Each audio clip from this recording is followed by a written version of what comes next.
Rebonsoir à tout le monde. Bienvenue dans la traduction d'un rapport de l'Agence mondiale de renseignement et de notre merveilleuse commandante des opérations au sol de démantèlement des sociétés secrètes, Kimberly Nguyen. Donc, je vais vous montrer ce que je vais vous lire et ça va être la partie 1 parce qu'il est très long celui-là.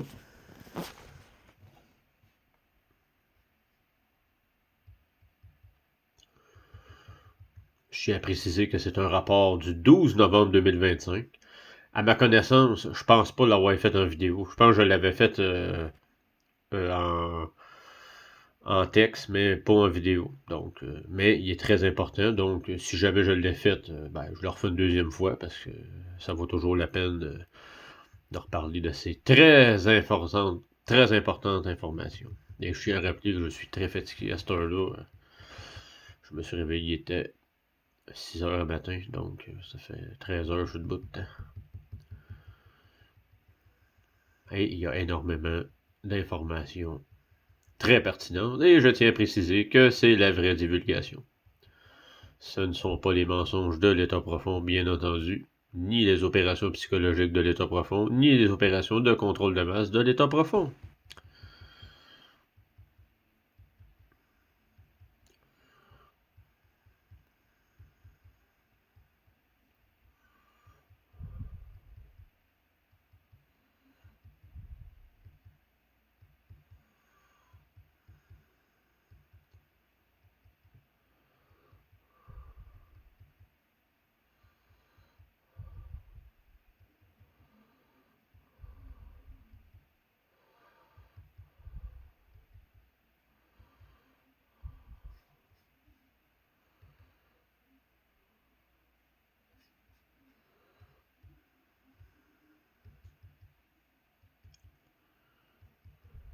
On va arriver à la fin, un moment donné. Il est très long. Conclusion merveilleux. Et voilà. On remonte en haut. Et c'est parti, mon kiki, comme d'habitude.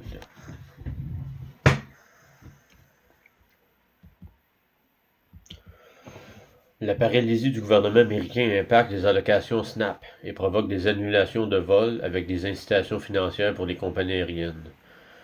11-11, le portail s'ouvre plus tôt que prévu, prenant l'État profond par surprise. Les agents de Trump pensent avoir gagné et anticipent un financement imminent. Le président syrien se rend à la Maison-Blanche pour recevoir son dû. Rien ne se passe et leurs offensives pour une crypto-monnaie mondiale se poursuit. La source exige d'être indemnisée et met fin aux jeux vidéo. L'empire des armes d'Azraël, démon de la mort, s'achève. Les mécanismes des contrats d'armes. À la guerre comme à la guerre, tous les coups sont permis. Ils veulent que vous vendiez votre âme. Encore une fois, je tiens à préciser que c'est le rapport du 12 novembre 2025 de l'Agence de renseignement mondial qui est contrôlé et dirigé par Kim Goon. Le jeu vidéo de l'État profond, que nous connaissons comme une simulation, n'est pas seulement destiné à nous, il est également joué contre eux. Mais un jeu bien plus vaste se tramait, un jeu qu'ils ne comprendront jamais pleinement. Et nous le savons car ils nous ont appelés juste avant 6 heures. Heure de l'Est lundi, à la guerre comme à la guerre, surtout dans la guerre pour votre âme. Nous en avons appris beaucoup plus sur notre ennemi ces derniers jours, car le portail 11-11 s'est en fait ouvert le 8 novembre dernier, prenant l'État profond totalement par surprise, et comme les blocages gouvernementaux semblent interminables, les banques sont au bord de la faillite sans aucune aide en vue. L'État profond finira-t-il par céder à la source ou quittera-t-il cette terre pour toujours? Cela fait une semaine depuis notre dernier rapport et j'ai beaucoup de choses à dire aujourd'hui. J'ai pris de nombreuses notes et nous avons assurément beaucoup appris.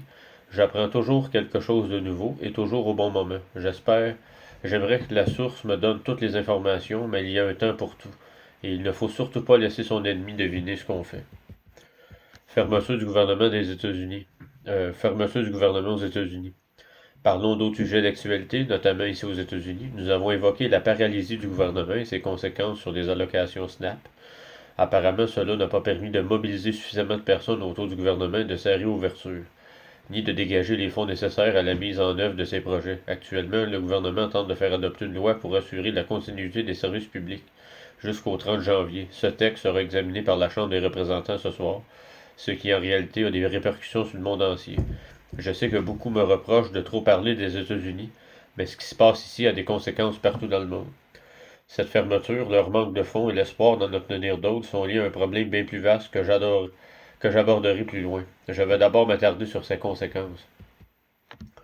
Je tiens à préciser que maintenant on sait que les agents de Trump, les agents du Black Sun, de l'Ordre du Soleil Noir, sont allés voir les rois saoudiens, des francs-maçons eux autres aussi, des membres du Black Sun puis du SSP. Puis ils ont ils ont brandi les menaces d'Alice Epstein. Vous nous donnez plusieurs centaines de millions pour survivre aux États-Unis. Je pense que c'est 200 millions qu'ils ont eu.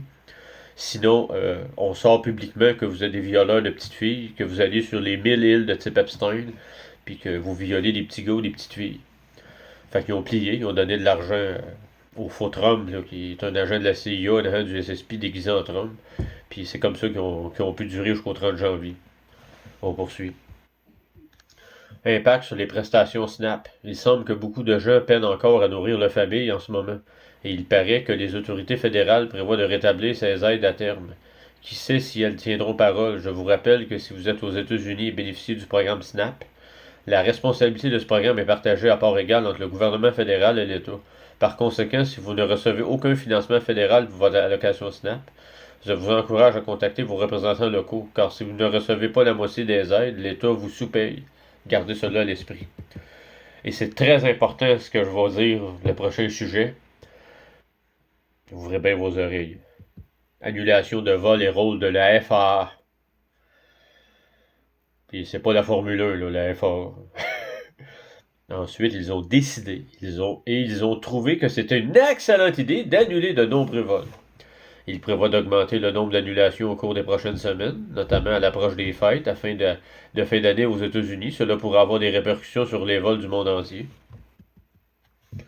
Pour ceux qui l'ignorent, la FAA est présentée comme une organisation fédérale, ce qui signifie qu'elle travaille pour le gouvernement fédéral. Cependant, à vrai dire, elle n'est pas plus fédérale que la Réserve fédérale. Elle ne dépend d'aucun financement gouvernemental, sous quelque forme que ce soit. En réalité, elle a toujours été, d'une certaine manière, privatisée. La FAA bénéficie de l'implication de l'agence et de l'armée. Cela s'explique par le fait qu'elle était autrefois financée par la famille Rothschild. Et, si j'ai bien compris, le département du Trésor, lui aussi non fédéral, a financé la FAA par le biais de diverses activités illicites jusqu'à la fermeture des services fédéraux. Il semblerait donc que la FAA n'a pas payé ses employés, ce dont je ne doute pas. Par conséquent, le personnel est actuellement dans l'incapacité de travailler, ce qui serait à l'origine des annulations et perturbations de vol à travers le monde. Là, c'est là que ça devient très intéressant. Activité de la FAA en coulisses. Check bien ça. En coulisses, la FAA exerce une influence considérable sur le contrôle aérien de presque tous les pays. La raison, elle dissimule souvent les numéros d'immatriculation et les listes de passagers. Il arrive qu'un avion passe au-dessus de votre tête sans apparaître sur les radars, car c'est le rôle de la FAA. Protéger les élites comme toutes les agences du monde. Elle est également responsable d'événements tels que la disparition du vol Malaysia Airlines et d'autres incidents qui n'ont jamais eu lieu. Elle était aussi impliquée dans l'escroquerie du 11 septembre, qui a fait des milliers de victimes. Voilà la FAA. Elle dispose également d'un accès clandestin à des systèmes comme la boîte noire, la couleur orange dans les avions, qui peut à tout moment permettre de piloter l'appareil dans n'importe quelle direction. Grâce à cet accès occulte, elle peut provoquer des pannes mécaniques et toutes sortes de problèmes chez tous les constructeurs aéronautiques du monde. Elle peut également le faire avec n'importe quel type d'avion vendu par Lockheed Martin ou Boeing, par exemple, ainsi qu'avec les avions militaires que nous vendons à d'autres pays. T'imagines-tu, toi? L'Agence fédérale de l'aviation, la FAA, est donc une organisation assez particulière. Apparemment, ses employés ne sont pas payés et par conséquent ne travaillent pas, ce qui explique les annulations de vol. Ils font tout leur possible pour détourner l'attention du public vers le gouvernement. N'oubliez pas que tout se repose sur la dépossession du pouvoir au profit d'un tiers. Sur l'importance du gouvernement et sur les raisons de le craindre. Ils veulent absolument que vous reportiez votre peur sur le gouvernement. Pourquoi l'armée n'est pas intervenue? Annuler des vols pendant les fêtes peut paraître chaotique et insensé. Mais aux États-Unis, nous avons l'armée. Dans ce cas précis, l'armée américaine aurait dû intervenir et déployer ses propres forces armées en cas d'urgence nationale, ce qui n'a pas été le cas.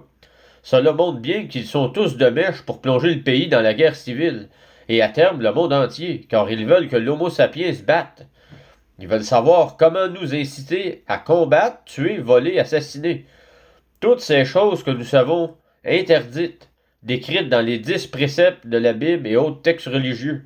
Il y a une raison bien, il y a une raison bien précise à cela, mais ils ne gagneront pas cette bataille. Puisque personne n'est intervenu et que les vols continuent d'être annulés, un nombre qui augmente chaque jour, j'encourage les Américains à envisager d'autres solutions de transport pour les fêtes. Nous avons des voitures de location, des bus, des trains, certains vétus et sans commune mesure avec ceux d'Europe, mais il existe d'autres moyens de transport. On peut traverser le pays en Uber. Je ne dis pas que ce sera moins cher que l'avion, mais si vous voyagez pendant les fêtes, il y a de nombreuses options. Inutile de paniquer si la FAA, qui est aussi fédérale que la Réserve fédérale, ne se met pas au travail.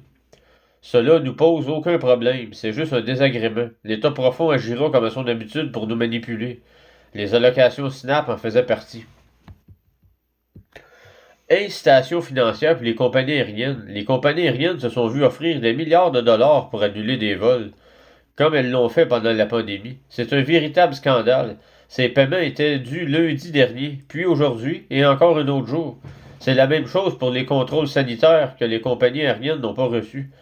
Bon courage à vos compagnies aériennes, mais bon, les compagnies aériennes américaines sont plus ou moins dirigées par les mêmes personnes qui dirigent tout le reste ici. Ou du moins c'était le cas auparavant. Et c'est d'ailleurs le cas dans tous les pays du monde. On parle donc d'un groupe de personnes qui tentent encore de former un gouvernement mondial. On parle en temps du 12 novembre. 2025, bien entendu. La plus longue paralysie gouvernementale de l'histoire.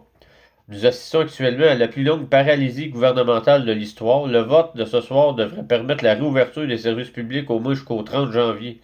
Le temps de trouver un moyen de débloquer des fonds. Ils espèrent sans doute une solution pour le 1er janvier, à laquelle ils auraient dû recevoir un paiement, et le 15 janvier une autre date possible. Or, ces dates sont passées sans aucun paiement ne soit effectué, sauf si c'est moi qui l'ai fait. Mais cela n'arrivera pas, et cela ne s'est pas produit ces dernières années. Comme j'ai dit, ils ont manipulé les rois saoudiens, là, les SSP ont manipulé les rois saoudiens pour leur sortir de l'argent. C'est comme ça que le gouvernement Trump a toffé jusqu'au 30 janvier. Sinon, le gouvernement était capote, puis les Américains auraient repris leur liberté. Mais c'est pas ça qui s'est passé. Alors, ils peuvent rester là à essayer de rouvrir. Ça m'est complètement égal. C'est Kim qui parle. D'ailleurs, j'ai aussi reçu des appels. Ils veulent savoir si je suis prêt à faire ceci ou cela dans le cadre de diverses prétendues tactiques stratégiques visant à me soutirer de l'argent à l'état profond. Ils veulent soutirer de l'argent à Kim pour nourrir l'état profond. Ils font des tas de promesses et toutes sortes de choses. Et franchement, j'ai tout entendu. Parce qu'elle écoute toutes les conversations. Puis elle a entre 130 000 et 150 000 personnes qui s'occupe de ramasser toute la vérité dans le monde. Ce qui fait que l'agence de renseignement mondial, c'est la seule agence qui dit la vérité, c'est la vraie divulgation. Je crois qu'ils ont oublié qu'ils utilisent toutes sortes de tactiques contre moi depuis des années, en même temps, tout en essayant de me faire plier par tous les moyens, consciemment ou non. Ils continuent d'essayer de me faire accomplir un rituel. Ils me l'ont présenté de 4 ou 5 manières différentes, et je ne suis absolument pas intéressé par leur histoire à dormir debout. Alors, gouvernement ou pas gouvernement, état profond ou pas état profond, à ce stade, le temps presse pour eux. 11-11, le portail et les attentes de l'état profond. 11-11, c'est le 11 novembre. En parlant de temps, il semblerait que l'état profond ait senti qu'il lui réservait quelque chose de spécial dimanche soir. Pourquoi dimanche soir? Mystère, mais cela survient juste après l'apparition de ce portail du 11-11. Vous avez probablement entendu dire dans les médias et sur divers sites que le portail du 11-11 est de bon augure, un moment propice à l'illumination, et que voir 11-11 est un bon présage. Et à vrai dire, c'était vrai autrefois. Autrefois, il y avait un équilibre parfait entre le côté obscur et le côté lumineux, et la source intervenait à ce moment-là. Mais par le passé, de nombreux IA, intelligences artificielles, ont interféré avec cet équilibre, et cela n'a pas vraiment donné les résultats escomptés. Le portail 11-11 s'est en fait ouvert plus tôt cette année. Mais ce que l'État profond a oublié à propos du portail 11-11, si particulier à leurs yeux, c'est qu'il ne correspond pas nécessairement à notre calendrier actuel. Ce dernier est différent de celui utilisé il y a plusieurs siècles, voire même avant l'invention du calendrier. Ce portail peut donc s'ouvrir à n'importe quelle période de l'année. Il n'a pas forcément de lien avec les dates du calendrier ni avec la symbolique des nombres, même si ces derniers avaient autrefois une importance particulière. À cette époque, les nombres reflétaient certaines fréquences, avaient des effets spécifiques et pouvaient même influencer les langues. Ils étaient également liés à différentes densités et à divers phénomènes, ainsi qu'à leur influence sur les planètes de notre système solaire et sur notre planète. Le 8 novembre, ce portail a donc décidé de s'ouvrir en grand. Je trouvais ça plutôt drôle. La source aussi, mais c'est arrivé un peu tôt et ça a semé la panique chez les membres de l'État profond. Ils n'étaient même pas au courant de son ouverture avant qu'on ne les prévienne au téléphone. Et là, c'était la panique générale. Ils se sont dépêchés de tout mettre en place. Ça y est, ça y est! Alors, ils ont un peu forcé le trait ce week-end, ou du moins, ils ont essayé avec les moyens du bord. Mais la bonne nouvelle, c'est que moins ils ont de moyens, plus ils déterrent des choses pour nous faciliter la tâche. Du coup, je voulais juste vous remercier, bande de crétins de l'État profond. C'est Kim qui parle. Parce que vous n'avez vraiment pas. Parce que vous nous avez vraiment bien aidés. C'était peut-être un peu chaotique avec des fréquences et des sensations bizarres par-ci par-là. Mais ça nous a clairement simplifié la vie et ça a aussi mis en lumière plein d'autres choses. J'y reviendrai dans un instant. Les agents de Trump et le discours de la victoire ou d'un financement imminent. Quant aux agents de l'État profond proches de Trump, ils ont affirmé que les fonds arriveraient lundi soir et qu'ils avaient gagné la partie. Ils l'ont annoncé samedi soir et dimanche, assurant que tout serait réglé au plus tard lundi 6 heures du matin. Tentative d'utiliser la voie diplomatique. Une fois de plus, leur timing était mauvais. Qu'ils en soient conscients ou non, cela était lié à une ancienne alliance et à d'autres éléments restés secrets. Cependant, cela n'a pas empêché les agents de l'État profond de l'administration Trump de faire pression sur les services diplomatiques. Pour ceux qui ne connaissent Pour ceux qui ne me connaissent pas, j'ai évoqué la voie diplomatique que j'utilisais constamment avec Trump durant la précédente administration. J'accordais des fonds budgétaires et j'ai fourni de nombreux documents par ce biais. J'ai également agi de la sorte sous l'administration Obama jusqu'en 2012 environ. Bref, ils ont réessayé vers 3h47 du matin, heure locale. À cette heure-là, je n'avais qu'une envie, parler à des agents de Trump. Je n'ai pas répondu. Dans le fond, elle les nargue un peu, là, puis garde, je ferai la même affaire moi avec. Là. Écoute, là, c'est les méchants. Là. La deuxième sonnerie a retenti à 4h04, heure locale, soit juste avant et juste après 6h, heure de l'Est. Apparemment, ils pensaient avoir gagné la partie, ou à quelque chose du genre. Je ne sais plus exactement ce qu'ils croyaient avoir gagné. Ce qui leur donnait un accès total à l'IA de l'âge d'or, le Golden Age de Kim, à mon système, ou à tout ce qu'ils voulaient. Ils pensaient avoir le pouvoir absolu. Je ne sais pas vraiment pourquoi ce jour-là, mais c'est ce qu'ils croyaient. Peut-être qu'une IA leur a envoyé un message, mais rien ne s'est passé. Si ce n'est qu'une véritable panique générale vendredi, car l'argent n'était toujours pas arrivé. Je tiens à préciser que Kim elle a dit qu'elle travaillait pour elle envoyait de l'argent à Obama. Mais ça, c'est par rapport au contrat de 99 ans qui avait été signé par Marduk puis à nous dans dans le cadre des méchants de 1913 à 2020, à 99 ans. C'est ça, de 1913 à 2022, le contrat est en vigueur. En 2022, le contrat prit fin. Il n'y avait plus aucun argent qui allait au gouvernement. Le dernier 500 milliards, Kim elle l'a retiré. Parce que c'était avec ça qu'il finançait le troisième génocide mondial. Fait qu'elle elle a recoupé le 500 milliards. Puis ça lui faisait partie de l'entente. Mais Kim, en tant que gardienne de l'humanité puis tutrice du bureau du tuteur, euh, elle avait le pouvoir de le retirer. Donc c'est elle qui a empêché le troisième génocide mondial. Visite du président syrien et paiement attendu. Par une étrange coïncidence, au même moment, le président syrien se trouvait aux États-Unis à la Maison-Blanche pour percevoir sa généreuse récompense pour son excellent travail de déstabilisation du Moyen-Orient. L'administration Trump l'a convaincu qu'il était le prochain Mahdi, M-A-H-A-D-I, Mahdi, l'équivalent islamique de Jésus. Il est donc venu réclamer son dû et planifier la guerre et tous les projets qu'il souhaite pour la planète. Or, rien ne s'est passé. On lui a dit de patienter encore quelques jours. Je ne sais pas s'il l'a fait. Mais ces quelques jours, c'était aujourd'hui, bien sûr, quoi qu'il espérait ce soir-là, ou à 23h11, rien ne s'est produit malgré tous leurs efforts. Voilà en quelque sorte les coulisses de l'actualité telles que nous le connaissons dans les médias traditionnels.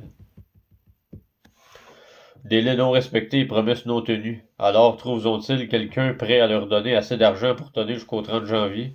C'est une somme considérable. Ils peuvent sans doute faire jouer leurs financiers comme Alex Soros, Berkshire Hathaway ou BlackRock s'il leur reste des fonds, ou un prince du Moyen-Orient, un de ces magnats du pétrole qui leur prêtera la somme nécessaire. Qui sait?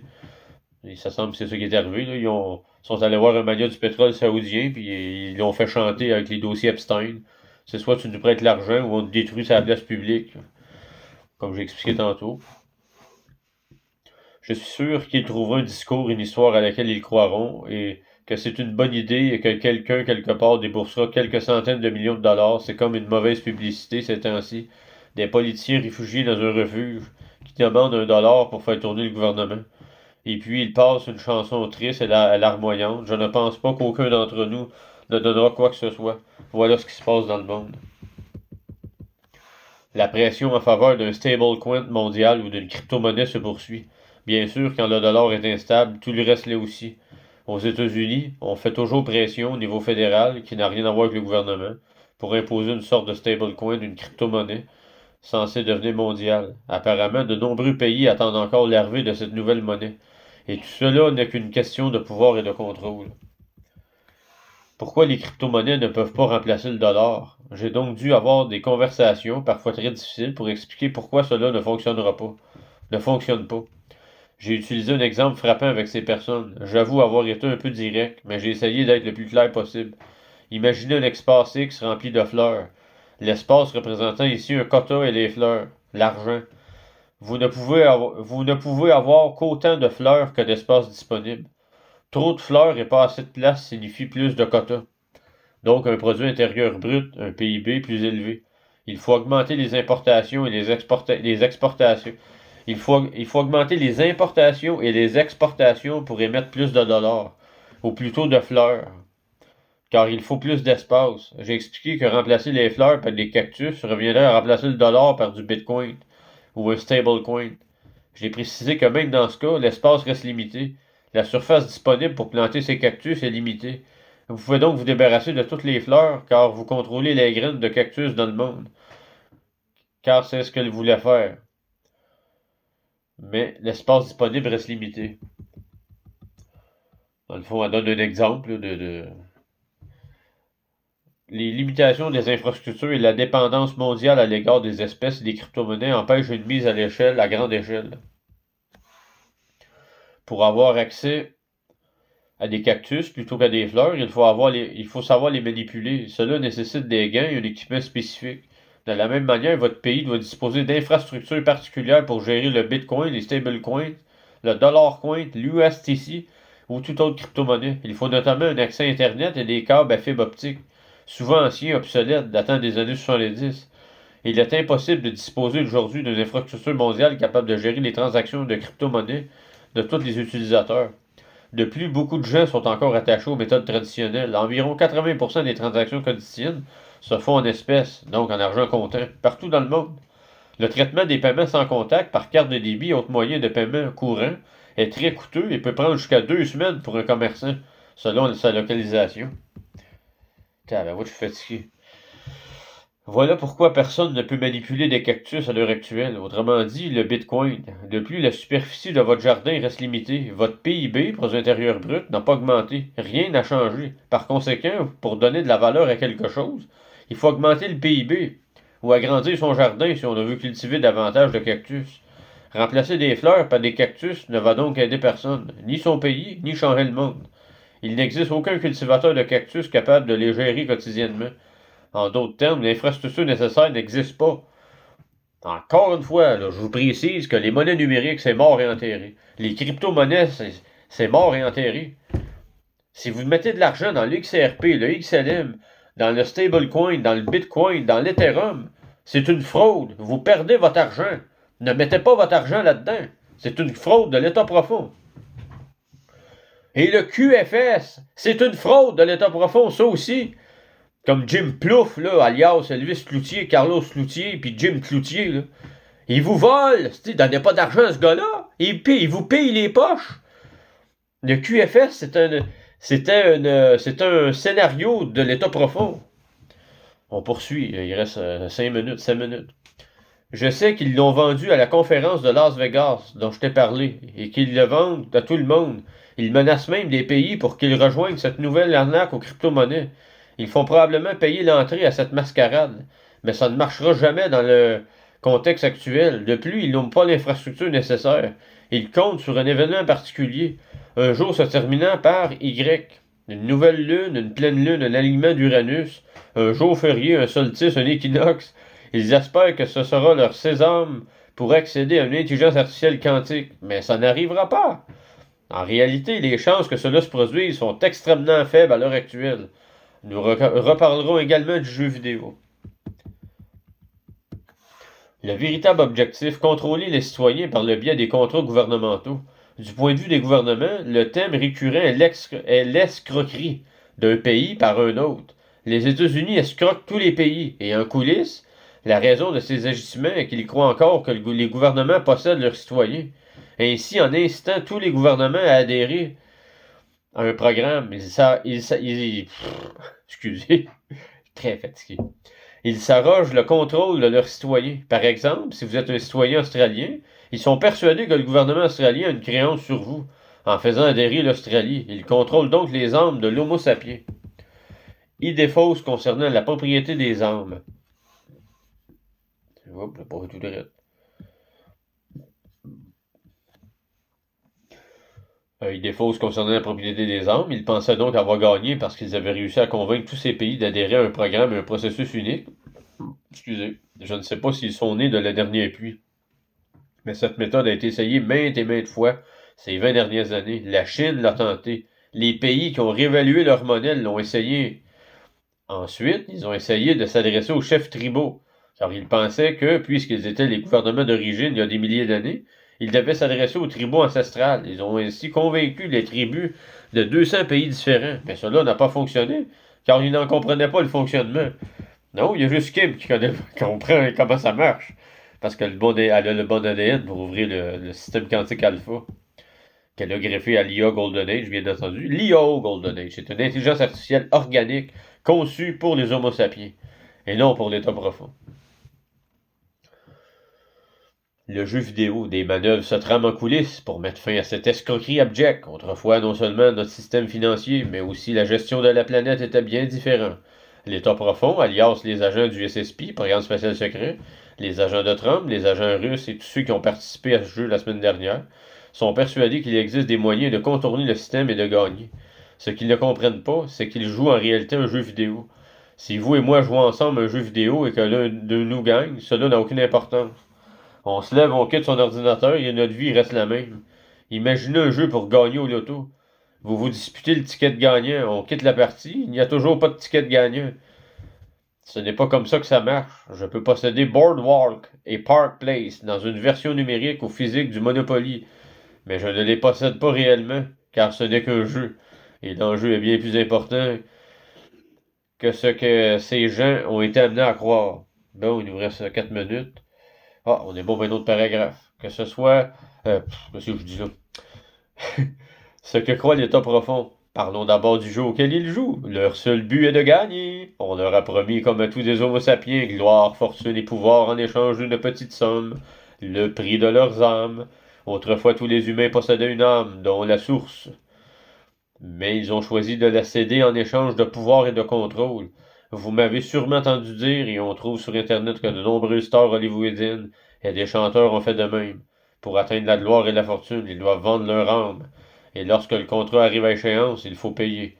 Ainsi, du point de vue de l'État profond, ils doivent obtenir le pouvoir et le contrôle de toutes les âmes des Homo sapiens, et ou de la Terre, ou des deux, ou de la mienne. Ce jeu a été ce jeu déjà un peu. Ce jeu a déjà été joué. Et il vous connaît. Et. Je suis vraiment brûlé. Je vais arrêter là. Écoute, je suis trop fatigué. Et vous connaissez sans doute l'histoire de la source qui envoie ici de nombreuses Personne. Tous arrivent ici sous forme d'homo sapiens, généralement dotés de compétences spéciales et très liées à la source. Ils ont forcé les gardiens les uns après les autres à se soumettre, exerçant ainsi un droit de rétention sur les âmes et les homo sapiens. On a le temps pour un autre. Surtout que ça parle de l'empire des âmes d'Azraël, le démon de la mort. Le fait qu'il ait eu des liens et des superpositions dans le passé, qu'il puisse se superposer à l'âme de la terre, ne signifie pas que les âmes sont perdues. Voyez-vous, lorsqu'un homo sapiens, un être né de la source, doté d'une âme donnée par la source, abandonne volontairement son âme pour atteindre la gloire et la fortune par orgueil et égoïsme, et pour toutes les raisons qui poussent parfois les homo sapiens à gérer ainsi, son âme rejoint un bassin collectif que nous appelons un océan. C'est l'empire des âmes d'Azraël, le démon de la mort. Cela paraît logique, l'ange déchu de la mort, celui qui a abandonné son âme. Comme beaucoup d'autres êtres célestes, ils ont abandonné leur âme pour devenir ce qu'ils sont. Wow, wow, toi là, t'en vas où de même?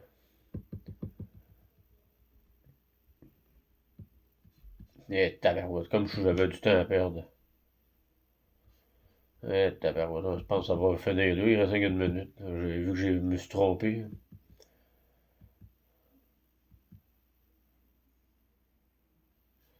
Ah non, j'ai remonté trop haut, faut que je redescende. Bon, on va s'essayer. Au fil des très longues années, les collecteurs d'âmes ont amassé des âmes et ils s'attendent à ce que vous, en tant qu'être, en tant qu'être, leur vendiez la vôtre. Il ne s'agit pas seulement des humains. Leur collection d'âmes est impressionnante. L'âme est ensuite intégrée à l'empire des âmes, situé entre les deux mondes. Nous y reviendrons. L'être finit alors par devenir un habitant du côté obscur de l'univers. Et pour récupérer son âme, si tel est son but, il doit en collecter davantage. Il est contraint pour l'éternité de collecter toujours plus d'âmes afin, soi-disant, de racheter la sienne. On pourrait appeler cela un prix, comme payer un péage pour prendre le train.